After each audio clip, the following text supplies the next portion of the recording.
gosto dele. É feio, mas é bom esse menino, né? Olha o jeitinho dele, né?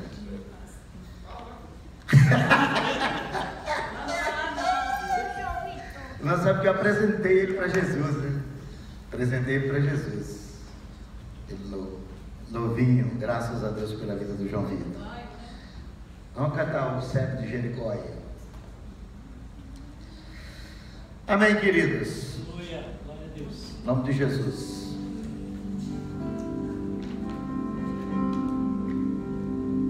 Você pode abrir a sua Bíblia em João capítulo 5, tá? Numa cidade chamada Jericó, anunciara que Jesus ia passar. Havia um homem humilhado, desprezado e solitário, pois não tinha como ver a glória de Deus. Mas quando ouviu que por ali ia passar um homem que tudo podia resolver, então em seu coração despertou a esperança.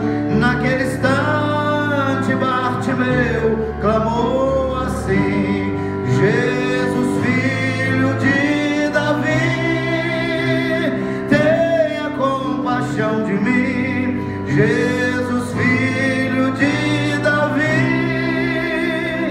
atende o meu clamor. Naquele instante a multidão vendo passar, diziam ele não pode te ouvir, não podes alcançar o mestre, não adianta insistir, pois está longe e ele não vai te ouvir. Mas ele não se importou com a multidão, pois a bênção queria ele receber. Então Jesus mandou chamar a esse homem que gritava, pois o clamor ao mestre chegou, dizendo assim: Jesus, filho de Davi, tenha compaixão de mim. Jesus, filho de Davi, atende o meu clamor. Jesus, filho de Davi, tenha compaixão de mim. Jesus, filho de Davi, atende o meu clamor.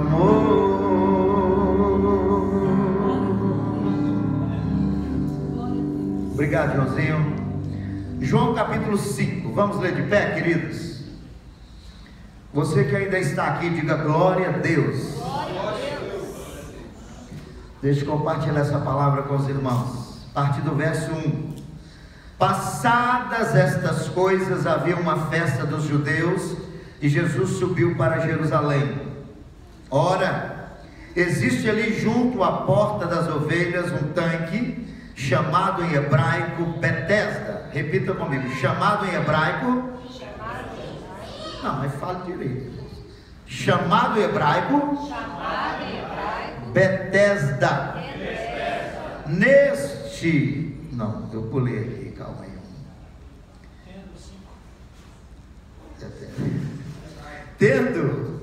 Tendo 5 pavilhões, neste jazia uma multidão de enfermos, cegos e coxos, paralíticos, esperando que se movesse a água, porquanto o anjo descia em certo tempo, agitando, e o primeiro que entrava no tanque, uma vez agitada a água, sarava de qualquer doença que tivesse. Estava ali um homem enfermo, havia 38 anos. Jesus, vendo-o deitado e sabendo que estava assim há muito tempo, perguntou-lhe: queres ser curado? E respondeu-lhe o enfermo: Senhor, não tenho ninguém que me ponha no tanque quando a água é agitada, pois enquanto eu vou descer, outro desce antes de mim. Então lhe disse Jesus: levanta-te, toma o teu leito e anda. E imediatamente o homem se viu curado, e tomando o leito, pôs-se a andar, e aquele dia era sábado. Obrigado, Deus, pela tua palavra, e que o Espírito Santo possa falar ao nosso coração nesta manhã de maneira muito especial. Abre a nossa mente e o nosso coração, repreende do nosso meio todo o espírito que vem para nos roubar, nos sulapar o entendimento, a absorção da palavra, a alegria, a atenção, ó Deus, e coloca anjos guerreiros na porta deste lugar, para nos guardar de toda e qualquer interferência maligna. Nós oramos e nós te pedimos no nome de Jesus, amém. Pode sentar, queridos. Eu quero compartilhar com os irmãos hoje sobre a síndrome de Betesda. Repitam comigo: a síndrome. Mas vocês são fracos demais, gente. A síndrome de Betesda. Amém, amados, graças a Deus.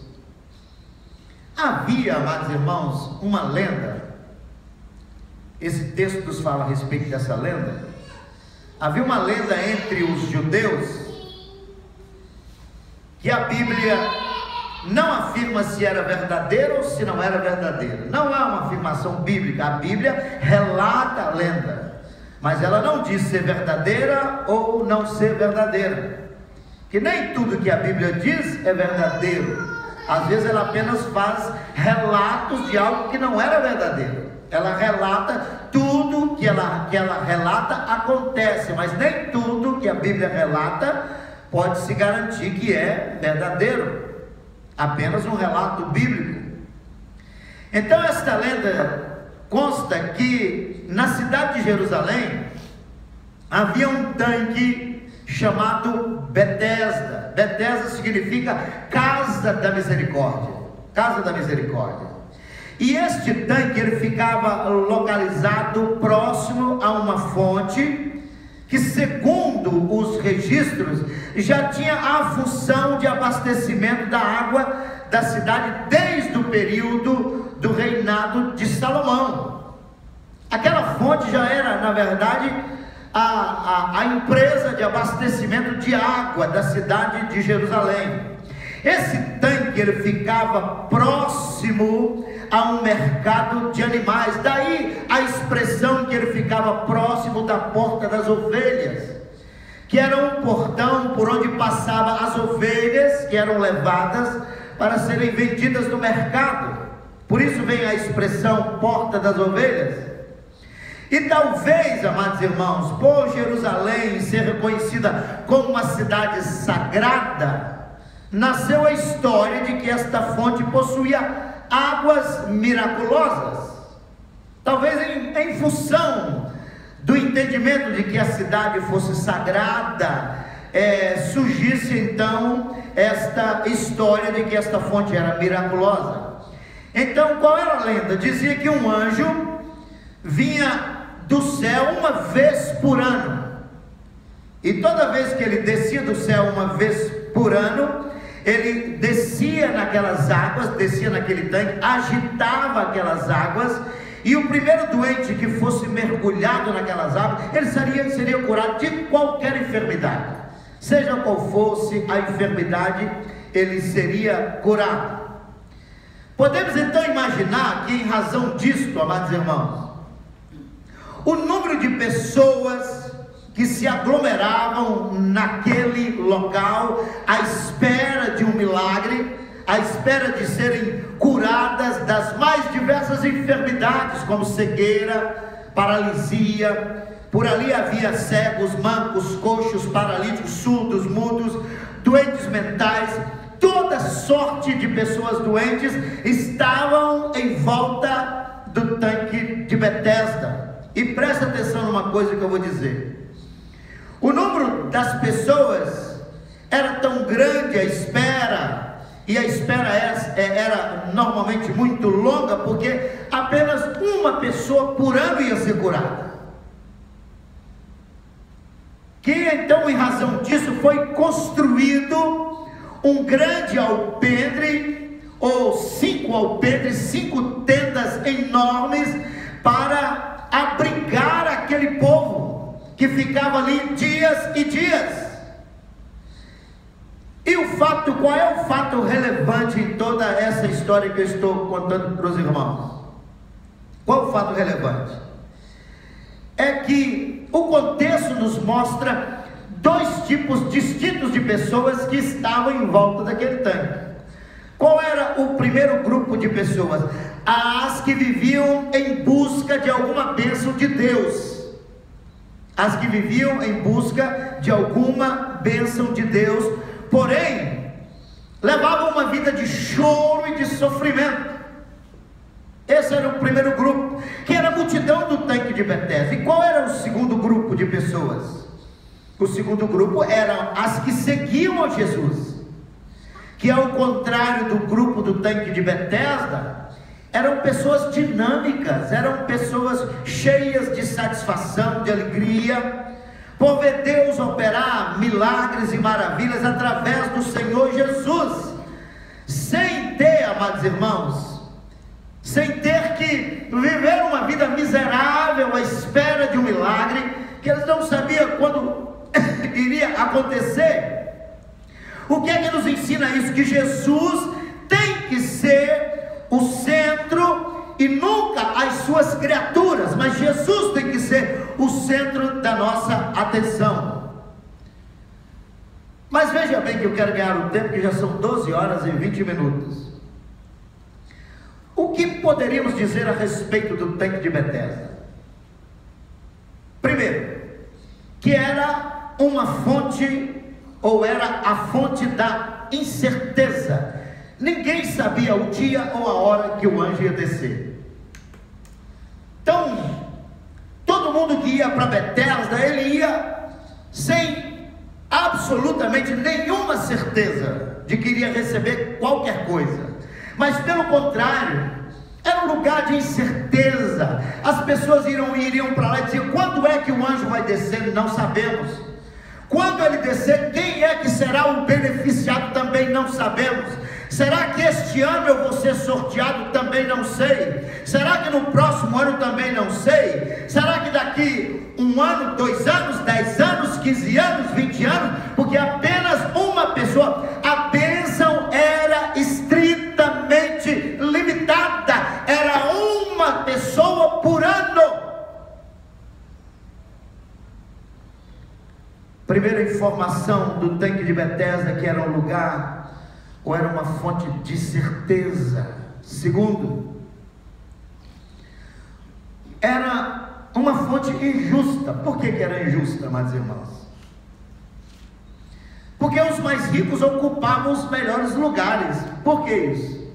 Porque conta a história que aquelas famílias que tinham pessoas doentes e elas eram abastadas, tinham dinheiro, elas levavam os seus doentes, deixavam no tanque de Betesda, pagavam escravos para ficar, ou servos para ficarem lá por conta daquela pessoa, e aqueles escravos ficavam, os servos ficavam à disposição daquela pessoa, atentos, para que no momento em que o anjo descesse, eles corressem com o doente e jogassem dentro do tanque. Veja que situação horrorosa.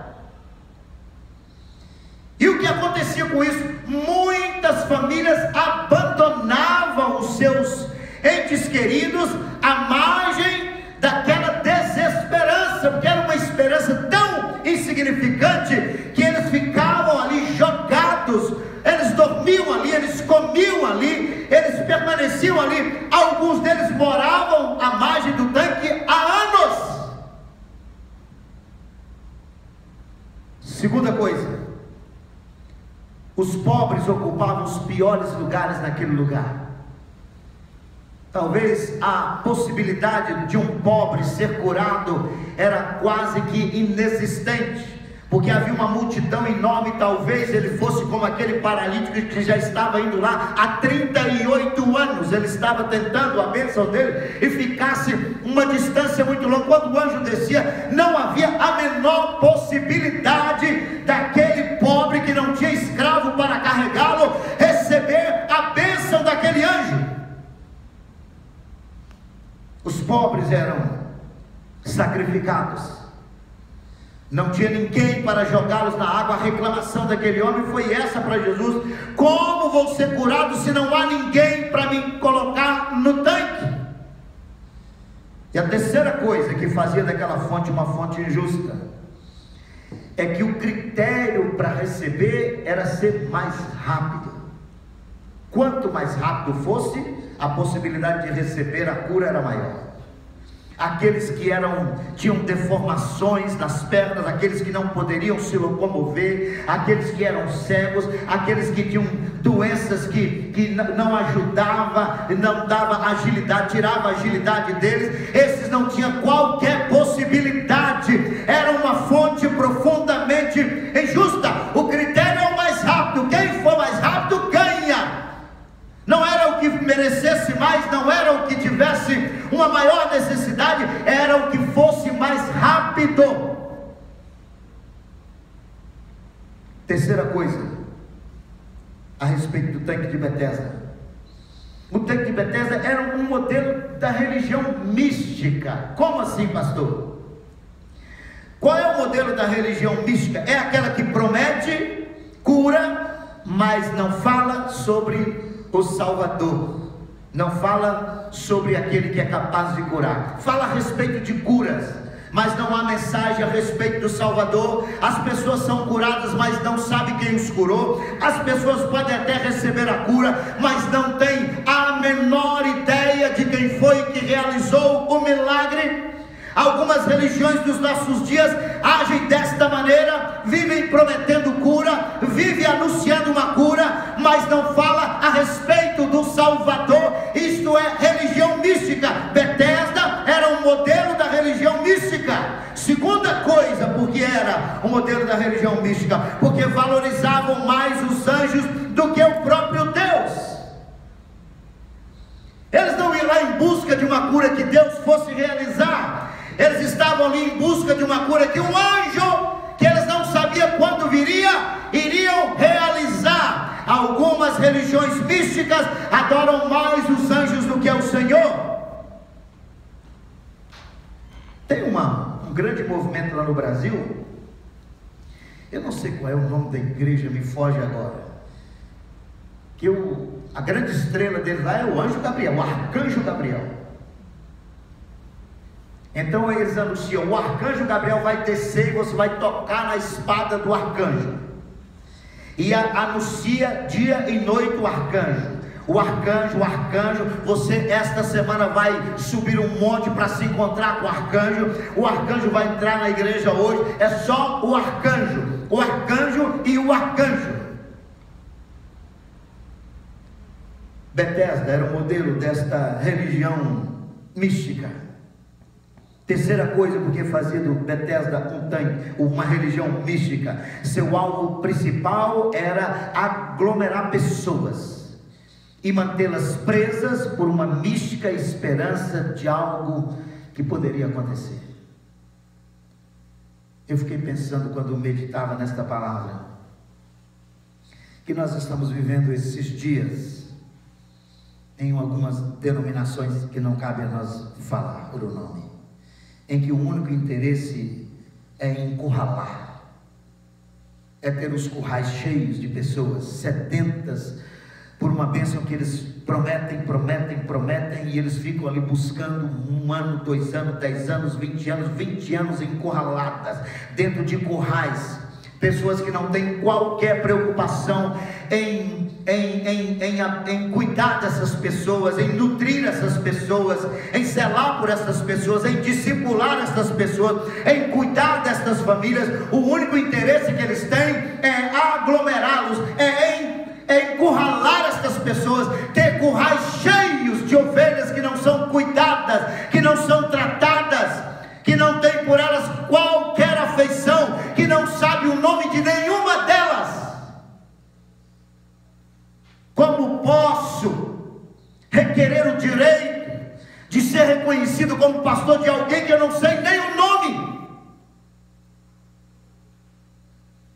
Como posso requerer o direito de ser reconhecido como pastor de alguém que nunca fui na casa dele, que nunca me encontrei com ele, que nunca me sentei com ele? Esse era o modelo do tanque de Betesda, um aglomerado de pessoas desesperadas em busca de uma bênção de cura, mas que não tinham qualquer cuidado, eram abandonados à sua sorte, na espera de uma cura que poderia chegar, mas eles não sabiam quando. Isto é o modelo da religião mística que nós temos que fugir. E a quarta coisa que fazia do tanque de Betesda o modelo da religião mística é não ter qualquer preocupação com os resultados na vida das pessoas, tais como frustrações, decepções, rancores, ressentimentos, amarguras. Quantos líderes estão encurralando pessoas, aglomerando pessoas, mas não tem qualquer preocupação com a vida delas?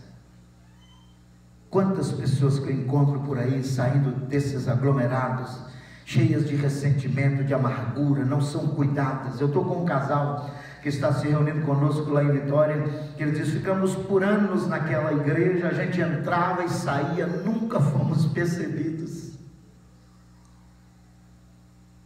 Ninguém sabia que nós estávamos ali, como nós não sabíamos que os outros também estavam. Não tem qualquer relação. Uma igreja que não tem relacionamento não se relaciona, não se cuida, não tem cuidado uns com os outros. Uma igreja que a única preocupação que você tem é entrar e sair e voltar para casa. Amados irmãos, isto é Betesda, é síndrome de Betesda. Eu pastoreei um casal lá em Boston, que no início, quando chegamos aqui, e anos depois eu me encontrei com eles, e eu perguntei para ele: como é que vocês estão? Ele falou: estamos bem, graças a Deus, aleluia. Eu falei: com relação à igreja, não, agora estamos numa igreja, glória a Deus, que bênção, pastor, agora nós estamos reunidos na igreja americana. Falei: lá é muito bom, porque nós entramos no culto, saímos, ninguém fala conosco, ninguém se mete na nossa vida, nós também não sabemos dos problemas da igreja, não nos envolvemos com problema de igreja, não nos envolvemos com problema de ninguém, entramos e saímos, é uma paz. Que vida desgraçada,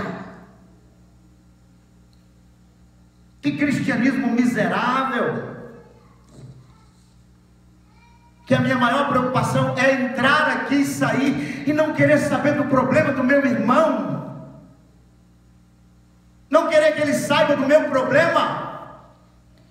Quanto mais rápido eu sair deste lugar, melhor será, porque ninguém vai me abordar. Isto é Betesda.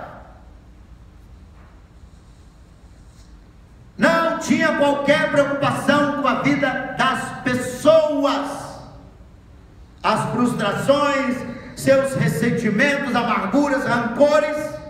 O tanque de Betesda, meus irmãos, é símbolo do misticismo religioso, que mantém milhões de pessoas escravizadas, correndo atrás de um milagre que os tire da situação que vive. Mas a Bíblia nos diz que aquele que é poderoso para vos livrar de tropeçar e vos conduzir com alegria, imaculados até a sua glória. Judas 24, este é o modelo da igreja do Senhor. Amém. Glória a Deus. Betesda, amados irmãos.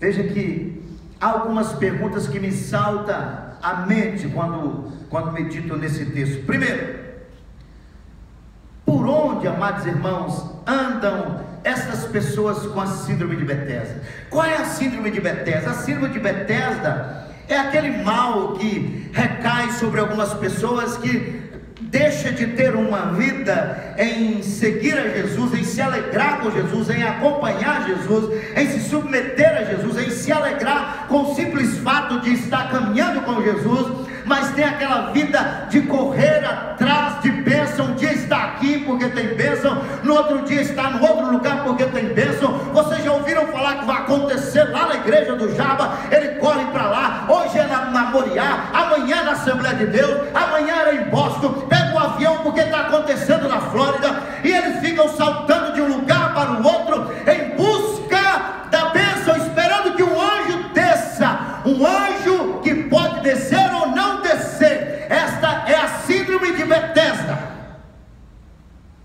Não é esse o cristianismo de Jesus. Mas por onde andam essas pessoas com a síndrome de Betesda, pastor? Elas andam no meio de nós, estão aqui no nosso meio. Anda aqui conosco. Qual é o real estado dessas pessoas? Doentes e escravizadas. Não tem alegria, não tem gosto, não tem satisfação. Eu vi o João Vitor na hora que ministrava, ele disse: você não tem que esperar um ambiente propício para você adorar a Deus. Não, Deus para ser adorado não precisa de um ambiente propício. Deus para ser adorado precisa de um coração adorador. Você acha que é propício adorar a Deus numa cadeia, tomando chibatadas, chicotadas, acorrentado? É um ambiente propício para adorar a Deus? Era assim que Paulo e Silas estavam quando adoravam o Senhor. Oh, como estão essas pessoas? Doentes, no nosso meio, e doentes, porque o único interesse dessas pessoas na igreja são as bênçãos, as curas, os resultados, ver anjos descendo e subindo. Esse é o único interesse. Não tem qualquer interesse em seguir a Jesus, não tem qualquer interesse. Filipe uma vez pregou a respeito de seguir a Jesus, nunca mais esqueci daquela palavra. Alguns de nós estamos seguindo. Eu lembro quando nós fomos para Washington, nós fomos em 3 vans, né? E de repente o pastor Natan seguindo as vans que iam na frente, e quando chegou numa determinada altura, entrou na jogada uma 4ª van. Pensa a confusão que deu. Entrou uma 4ª van vermelha também, que era o Kleber estava dirigindo uma van vermelha. E quando aquela van vermelha entrou, Natan disse: é esse que eu tenho que seguir. E entrou atrás da van vermelha. E eu e o Kleber fomos para uma direção, e o Natan está indo embora atrás da outra van vermelha.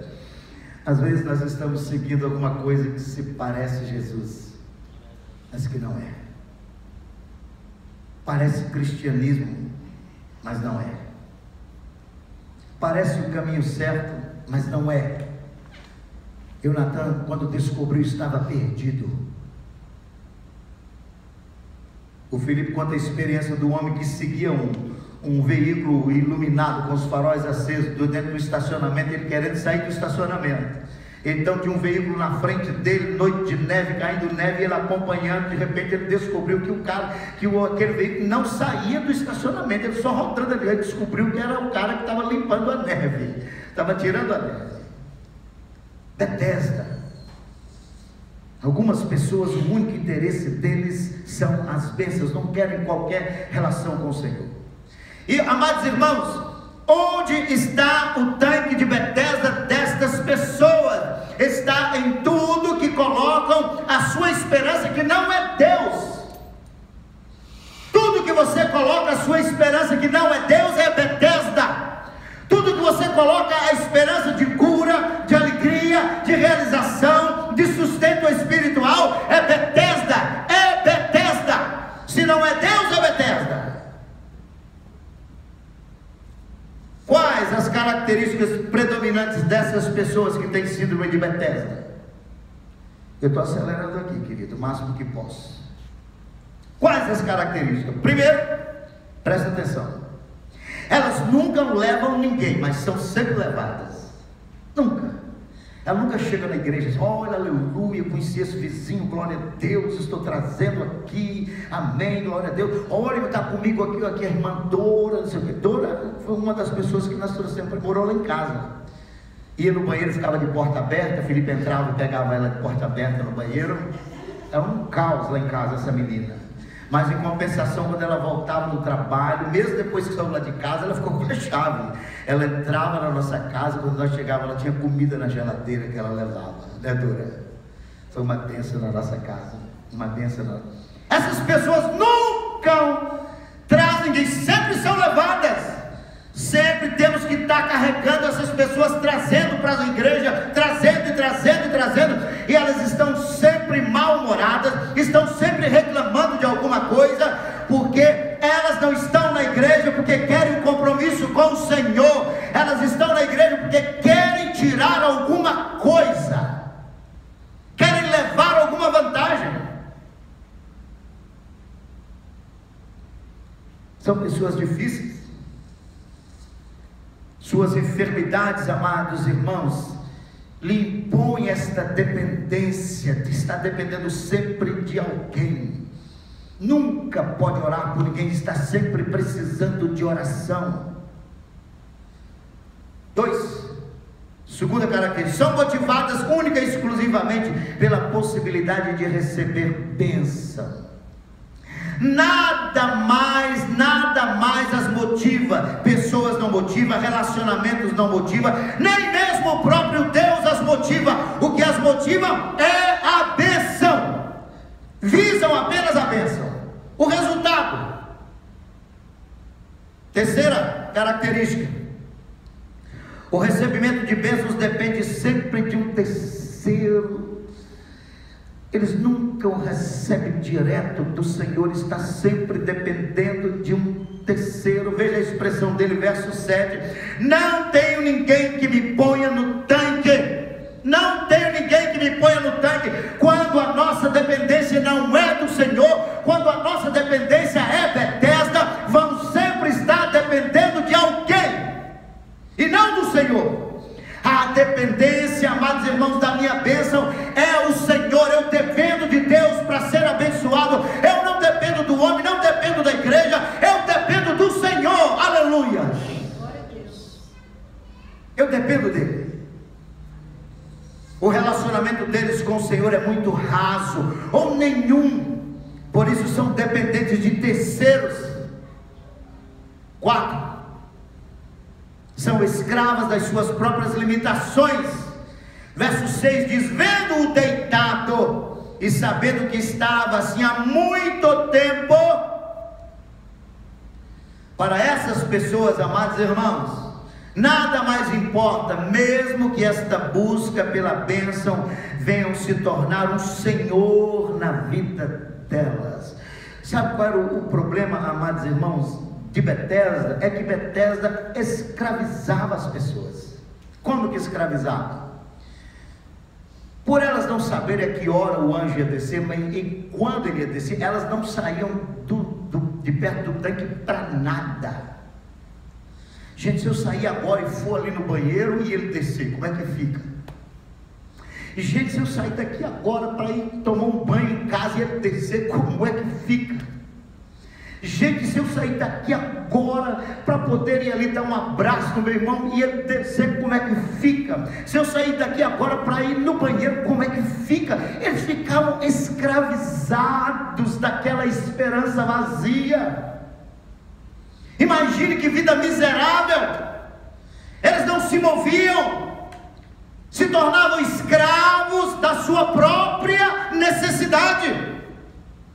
Por que eram escravos da sua necessidade? Porque a esperança estava no anjo e não no Senhor. Porque se a sua esperança é o Senhor, vá no banheiro, levante, abraça o irmão, vá trabalhar, volte, durma, acorde, porque o Senhor vai cuidar da sua vida. Aleluia!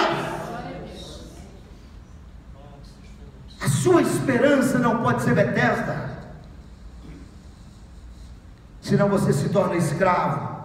Algumas pessoas são escravos das suas necessidades. Lá em Vitória, em frente ao Banco Real, tinha um homem que ele ficava lá o dia inteiro com a perna esticada, e ele levantava a perna da calça, uma ferida enorme. Ele usava a própria miséria para subsistir dela. Pergunta aquele homem se ele queria ser curado da ferida. Ele não queria, não. Isso aqui é minha fonte de sustento. Se eu sarar, eu tenho que trabalhar. Alguns ficamos reféns da nossa própria necessidade. Elas estão sempre ocupando alguém pelas suas derrotas espirituais. Veja que ele diz: não tem ninguém que me ponha no tanque. Alguns de nós somos assim, estão sempre reclamando. Saí de lá por causa daquele diácono que não me dava atenção. Aquele tal de presbítero Daniel, aquele não é crente, nunca me deu um abraço. Aquele pastor Kleber, aquele é um metido, só abraçava os ricos, os pobres deixava de lado. E eles começam sempre a culpar alguém. Imagine, amados irmãos, se a nossa vida espiritual, se a nossa salvação dependesse do homem, estávamos todos perdidos. Esse tipo de pessoas são pessoas que têm que ser encarregadas até entrar no céu. Meu sogro é que falava isso, que tem crente que você tem que colocar ele nas costas, e com ele, chegar lá de abre a porta, o Senhor abre a porta, você joga ele lá para dentro, fecha a porta, tem que fechar, então ele volta. Se jogar do lado de fora, ele volta ali, me jogou de mau jeito, eu não vou entrar não, ele volta e vai embora. Betesda! A quinta característica desse povo é que eles estão sempre no quase. Quase entram no tanque, quase recebem a cura, quase são ajudados, quase se realizam, quase são crentes, quase são salvos, quase são vitoriosos, quase são felizes.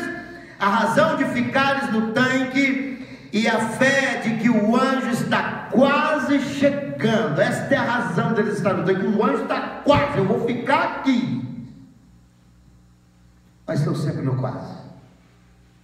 E para encerrar, meus irmãos, invariavelmente, essas pessoas, se pensam no que eu vou falar aqui agora, que é muito sério isso aqui. Invariavelmente, essas pessoas são notadas pelas suas deficiências. Eu estava lendo as mensagens no meu telefone, e uma adolescente nossa que faz parte do grupo de louvor, ela mandando uma mensagem, foi vigília dos jovens ontem lá na igreja, e ela mandando a mensagem para um casalzinho de jovens que tem lá, uma toca, eles fazem parte do louvor, um toca e a outra é vocalista lá, canta, e a menina colocou na mensagem: eu quero dizer que a vida de vocês tem sido um exemplo para mim, que vocês me estimulam, que eu admiro vocês, que eu olho para a vida de vocês e eu quero seguir em frente. Uma adolescente falando de dois jovens. As pessoas que têm a síndrome de Betesda, invariavelmente, são percebidas pelos seus defeitos, não pelos seus valores. Eu sempre me lembro que um dia eu estava vendo uma reportagem de uma corrida de bicicleta, e eu, em meio àquela multidão, centenas de ciclistas ali, o repórter abordou um homem em especial, chamou a atenção dele. Qual era o motivo pelo qual aquele homem chamou a atenção? Porque ele era deficiente. Em meio a toda aquela multidão, o repórter foi falar com ele, porque ele era deficiente. Invariavelmente, quem tem síndrome de Betesda é notado pela sua deficiência. Quando falamos a respeito deles, falamos da deficiência,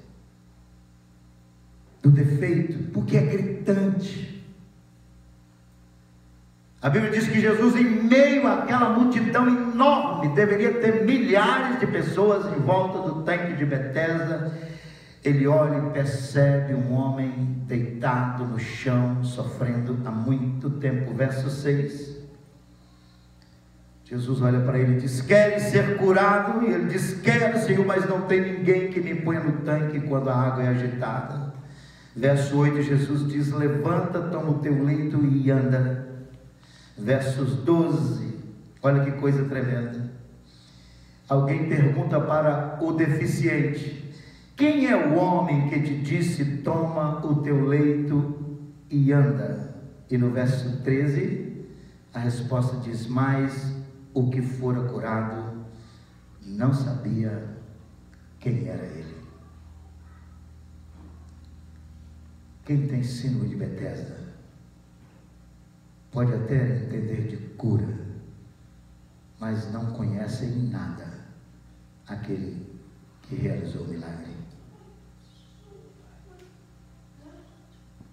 Jesus quer nos tirar de Betesda e nos levar para o encontro real com Ele. Jesus quer nos fazer pessoas que são percebidas pelos seus valores. Jesus está buscando discípulos. Jesus está buscando pessoas que sejam capazes de se relacionar com Ele antes de qualquer coisa. Não importa o que você vai receber ou se não vai receber, mas importa que você vai se relacionar com Ele. Vamos ficar de pé e vamos orar, queridos.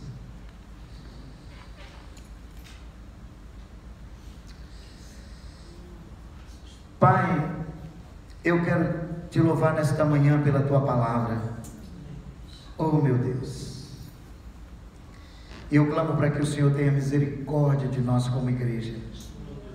Clamo para que o Senhor nos faça igreja sarada, curada, nos faça uma igreja feliz, realizada, dinâmica, uma igreja que esteja interessada em fazer e não que façam em razão ou em função dela, uma igreja que trabalha e não que dá trabalho, uma igreja, meu Deus eterno, que leva as pessoas para serem curadas e não que clama por cura, meu Pai. Oh meu Deus, opera na nossa vida e repreende da vida de cada um de nós esse espírito de Betesda, esta síndrome de Betesda, meu Pai amado. Mas que o Senhor possa nos dar o entendimento de que a primeira razão pela qual estamos aqui nesta manhã não é a de sermos abençoados, mas a primeira razão é de nos relacionarmos com o Senhor, e o Senhor certamente atenderá a todas as nossas necessidades. Obrigado, meu Deus, pela vida desta igreja. Mais uma vez eu oro, peço a Tua bênção pelo pastor Kleber, pelos líderes, pela pastora Simone, pelos diáconos, presbíteros, por toda a liderança da igreja, e que o Senhor possa a cada dia confirmar, ó Deus eterno, uma igreja comprometida com o Senhor acima de tudo, meu Pai, uma igreja sarada e curada acima de tudo. Deus de misericórdia, repreende do nosso meio todo o espírito de Betesda, cura as pessoas que têm esta síndrome, meu Pai, e levanta uma igreja forte neste lugar, para a glória do Teu nome. Nós oramos e nós Te agradecemos no nome de Jesus. Amém, Jesus, amém. Queridos, obrigado pela atenção. Pode sentar aqui.